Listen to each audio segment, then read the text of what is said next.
에스겔서 23장 36절부터 49절 말씀입니다. 주님께서 또 나에게 말씀하셨다. 사람아, 내가 오홀라와 오홀리바를 심판하지 않겠느냐?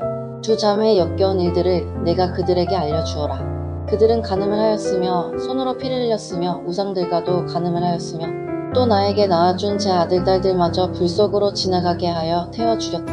더욱이 그들은 나에게까지 이런 일을 하였다. 바로 같은 날에 그들은 내 성소를 더럽히고 내 안식일을 범하였다.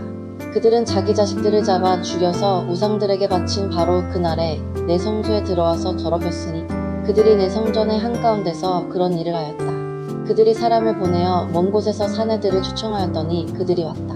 두 자매는 그들을 맞으려고 목욕을 하고 눈썹을 그리고 회물로 장식을 하고 화려한 방석을 깔고 앉아 앞에 상을 차려놓고 그들은 그 상 위에 내가 준 향과 기름까지 가져다 놓고 그 사내들과 짓거리고 즐겼다.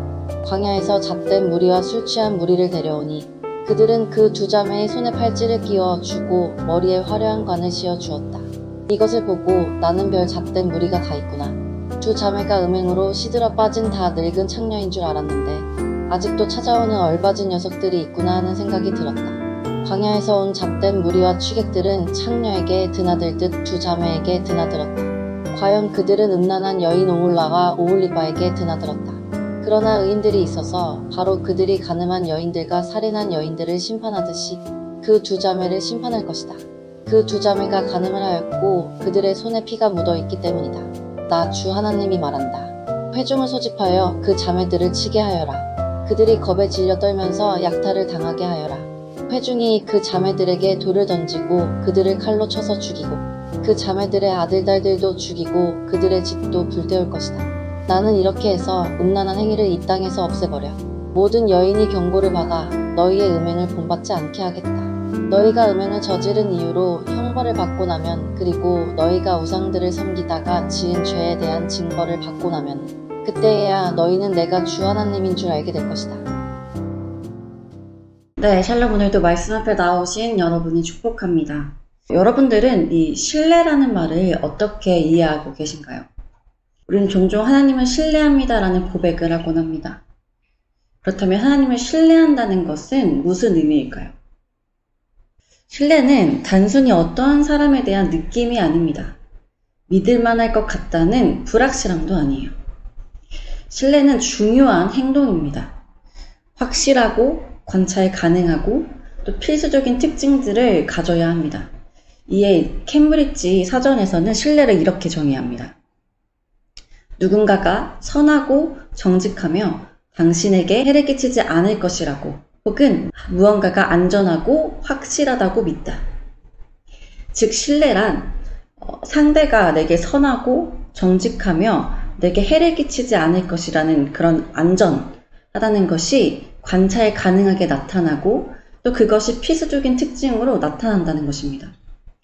우리가 가장 확실하게 경험할 수 있는 가장 선하고 정직하며 우리에게 안전하신 분이 누구십니까? 네, 바로 하나님이십니다. 하나님께서는 말씀을 통해 하나님 자신이 우리에게 얼마나 선하시고 또 얼마나 정직하신지 또 얼마나 우리에게 가장 안전한 분이신지를 확실히 알려주셨습니다. 하나님의 말씀은 진리이고 또 변함이 없다고 할 때 하나님의 말씀만큼 하나님에 대한 이 신뢰를 증거하는 것이 어디에 있겠습니까? 그렇게 우리는 이러한 믿음을 가지고 하나님을 신뢰해야 합니다. 그러나 우리는 얼마나 자주 하나님이 아닌 다른 것을 의지하는지 모릅니다. 우리의 생각과 가치가 더 안전하다고 확실하다고 그런 믿음을 가질 때가 너무도 많다는 것입니다. 여러분, 모든 믿음에는 책임이 따릅니다. 누군가를 믿음으로 인해 나타나는 결과가 있기 때문이에요. 하나님께서는 하나님을 믿고 신뢰할 때 우리에게 가장 좋은 것을, 가장 선한 것을 주시겠다고 약속하셨습니다. 그것이 하나님을 신뢰한 것에 대한 결과입니다. 그러나 하나님이 아닌 다른 것을 의지하고 신뢰할 때 우리는 인생의 불행을 경험하게 됩니다. 왜냐하면 그 모든 것들은 다 하나님으로부터 파생된 것들이기 때문입니다. 즉 하나님 안에 있을 때 그 모든 것들이 유용하고 선해지고 우리에게 안전해지지만 하나님을 제외하면 그것들에서 하나님이 빠지게 되면 우리가 의지하는 그 모든 것들은 그 자체로 선하지도 않고 안전하지도 않은 것이 되기 때문이죠. 그러니 우리는 결국 불행을 경험할 수밖에 없는 것입니다.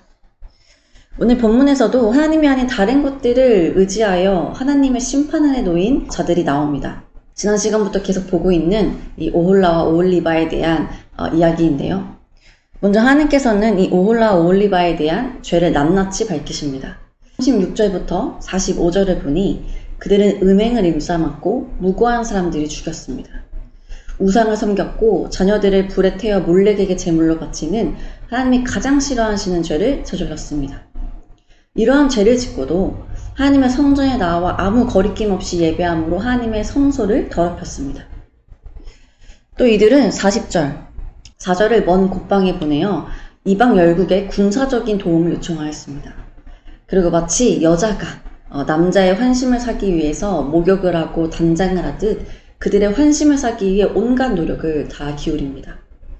그리고는 원래 하나님을 위해 차르고 바쳐야 하는 이 향과 기름을 마치 우상을 섬기듯 이방 족성을 숭배하듯 그들에게 베풀었습니다. 또한 42절, 광야에서 잡류와 술 취한 사람은 아수르와 바벨론을 의미하는 것으로 이들은 마치 신부에게 또는 이 매춘부에게 보석으로 단장을 해주듯 이스라엘 족속의 팔찌를 씌워주었습니다.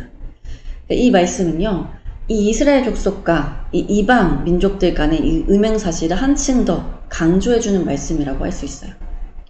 43절에서 또 음행으로 세환 여인은 오홀라, 즉 북이스라엘을 의미하는데요. 음행으로 나라가 세워졌음에도 불구하고 계속해서 그 죄를 이어갔다는 것입니다. 그리고 우리가 지난 시간 보았듯이 이렇게 세워져가는 북이스라엘의 모습을 보고 남유다도 뭔가 회개하는 것이 아니라 더 극심한 우상 숭배와 더 가증한 일들을 행한 것을 우리가 알 수 있죠. 이처럼 북이스라엘과 남유다를 의미하는 오홀라와 오홀리바의 죄는 너무나도 명백합니다. 이들은 하나님을 신뢰하지 않았습니다. 오히려 하나님께 등을 돌렸죠.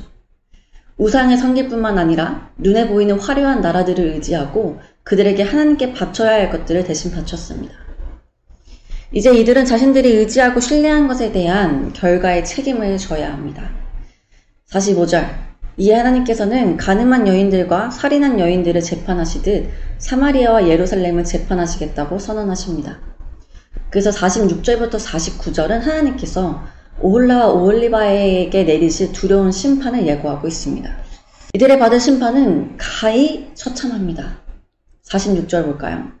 사마리아와 예루살렘은 겁에 질려 떨면서 약탈당할 것입니다. 그들은 돌에 맞고 칼에 찔리며 그들의 자녀들도 죽임을 당할 것입니다. 하나님으로부터 등을 돌려 화려한 나라들을 의지한 죄, 우상을 섬긴 죄, 자식들을 몰렉에게 내어준 채로 이들은 이러한 끔찍한 심판을 받게 될 것입니다. 그리고 하나님께서는 그 죄의 뿌리를 뽑아 다시는 누구도 그 행위를 본받지 못하게 할 것이라고 말씀하고 있습니다. 여러분, 오홀라와 오홀리바로 소개되고 있는 이 사마리아와 예루살렘의 이야기는 소설도 아니고 실제 이스라엘 민족이 겪었던 역사입니다. 우리는 이 말씀 속에서 오늘날 새 이스라엘로 살아가는 우리에게 주시는 하나님의 엄중한 경고를 들어야 합니다. 그렇다면 다시 질문해 봅시다. 여러분들은 하나님만을 의지하고 계십니까? 하나님만을 신뢰하고 계십니까? 혹시 우리 모습 속에 이 두 나라의 모습처럼 하나님보다 더 사랑하고 있는 우상이 있고 또 하나님보다 더 의지하고 있는 대상이 있지는 않습니까? 하나님께 드려야 할 시간과 물질을 다른 곳에 쏟고 있는 것은 아닙니까? 그러면서도 주일에 교회에 나와 하나님을 예배하는 가증한 예배자로 하나님의 성전을 더럽히고 있는 것은 아닙니까? 여러분, 우리에게 이러한 모습들이 있다면 오늘 우리는 회개해야 합니다. 진정한 회개를 통해 진정 하나님만을 신뢰하는 자들이 되게 해달라고 기도해야 합니다. 오직 하나님만이 우리에게 선하시며 정직하시며 가장 안전하신 분이심을 우리가 말씀 가운데 발견하고 또 우리에게 주어지는 모든 것들이 하나님을 통하지 않고서는 우리에게 무익함을, 더 나아가 우리를 죄의 길로 인도한다는 것을 우리는 깨닫기를 소망합니다. 그리고 무엇보다 우리가 신뢰하고 의지하는 그 믿음에 대한 책임이 그 결과가 분명히 있음을 기억하며 두려운 마음으로 늘 하나님이 아닌 다른 것을 신뢰하고 의지하는 그 죄의 마음을 경계하는 우리가 되었으면 좋겠습니다. 우리 함께 기도합시다. 하나님, 오늘도 말씀으로 하루를 시작하게 하시니 감사드립니다. 하나님, 오늘 말씀을 통해 하나님께 등을 돌려 다른 것을 사랑하고 의지했던 사마리아와 예루살렘의 최후를 보았습니다. 하나님 없이 그들이 의지하려고 했던 나라들, 사람들, 또 모든 우상들은 오히려 그들을 포악과 음행의 죄의 길로 빠지게 하였습니다.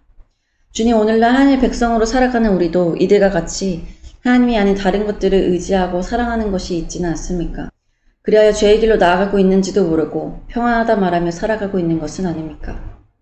오늘의 말씀을 통해 우리 안에 이러한 죄의 모습을 발견하였다면 돌이키게 하시고 오직 우리에게 선하시고 정직하시며 우리를 가장 안전한 길로 인도하시는 하나님만을 신뢰하게 하여 주옵소서. 또한 우리 삶에 나아갈 바 모든 것들을 우리 눈에 보이는 기준과 가치가 아니라 분명한 하나님의 말씀 안에서 찾기를 소망합니다. 오늘 이 말씀을 붙잡고 각자의 삶으로 나아가는 주의 청년들을 기억하여 주시사 세상이 아닌 하나님만을 의지하는 자들 되기를 소망하며 또 이들에게 허락하신 몸과 마음 또 모든 시간과 물질이 오직 하나님이 기뻐하시는 선한 도구들로 사용되기를 소망하며 우리에게 가장 선한 목자 되시는 예수 그리스도의 이름으로 기도드립니다. 아멘.